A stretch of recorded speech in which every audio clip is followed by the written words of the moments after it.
UTL solar solar लावणार आणि सबसिडीही मिळवून देणार।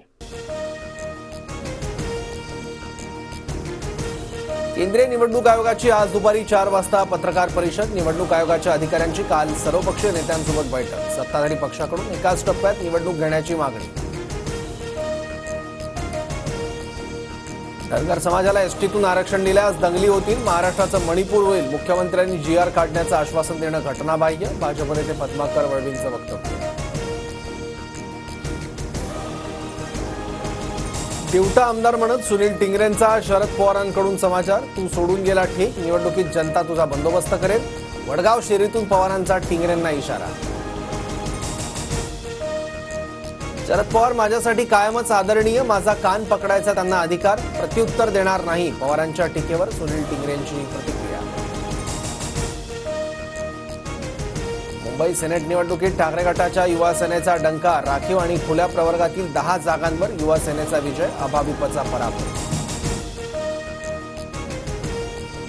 सिनेटच्या निकालाची भाजप आणि मिंदेंना भीती होती, हा निकाल फक्त सुरुवात, मविया असाच विजय मिळवत राहील। युवा सेनेच्या विजयावर आदित्य ठाकरेंची प्रतिक्रिया। अब्दालीच्या लांडग्यांनो, आधी पोराशी निपटा, बापाचा विषय तुमच्या बसचा नाही। सिनेट निवडणुकीच्या निकालानंतर अंबादास दानवेंची टीका। यंदा भाजपच्या अनेक विद्यमान आमदारांचं तिकीट कापलं जाण्याची शक्यता, अमित शहांचे नागपूर बैठकीत सूचक संकेत, शहांकडून विदर्भाचा आढावा। हडपसर विधानसभेवर काँग्रेस कार्यकर्त्यांचा दावा, काही झालं तरी काँग्रेस हडपसर विधानसभा लढणारच, युवक काँग्रेसची बॅनरबाजी। उद्धव ठाकरेंच्या हस्ते उद्या नागपूरच्या कळमेश्वरमधील शिवरायांच्या पुतळ्याचं लोकार्पण। मालवण दुर्घटनेच्या पार्श्वभूमीवर शिवरायांच्या पुतळ्याची सुरक्षा तपासणी पूर्ण। राज ठाकरेंच्या विदर्भ दौऱ्याचा दुसरा दिवस, विदर्भातील नागपूर, वर्धा, भंडारा, गोंदियासह चंद्रपूर जिल्ह्याचा आढावा घेणार। दुपारी राज ठाकरेंची पत्रकार परिषद।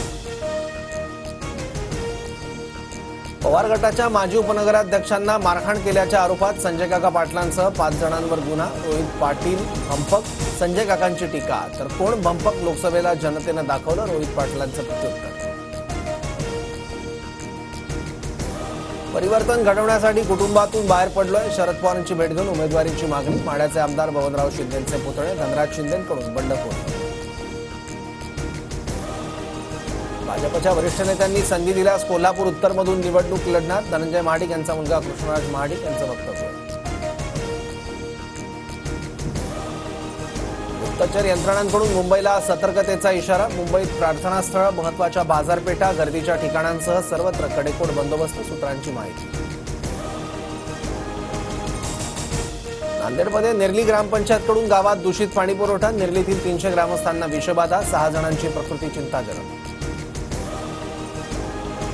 पश्चिम रेल्वेवर आज रात्री 12 ते उद्या सकाळी 10 पर्यंत 10 तासांचा ब्लॉक, गोरेगाव कांदिवली स्थानकादरम्यान 6व्या मार्गिकेचं काम सुरू। मध्य आणि हार्बर रेल्वे मार्गावर उद्या मेगा ब्लॉक, मध्य रेल्वे मार्गावर माटुंगा ते मुलुंड, तर हार्बर रेल्वे मार्गावर कुर्ला ते वाशी ब्लॉक। 1 ऑक्टोबरला मुंबईसह राज्यभरात अंगणवाडी सेविकांचा चक्काजाम आंदोलनाचा इशारा, अद्याप मागण्या मान्य न झाल्यानं अंगणवाडी सेविका आक्रमक। सणासुदीसाठी देशभरात जवळपास 6000 विशेष रेल्वे गाड्या, नवरात्र, दुर्गापूजा, दिवाळी तसंच छठ पूजेदरम्यान 1 कोटीपेक्षा जास्त प्रवासी घरी जाऊ शकतील, रेल्वे मंत्र्यांची माहिती।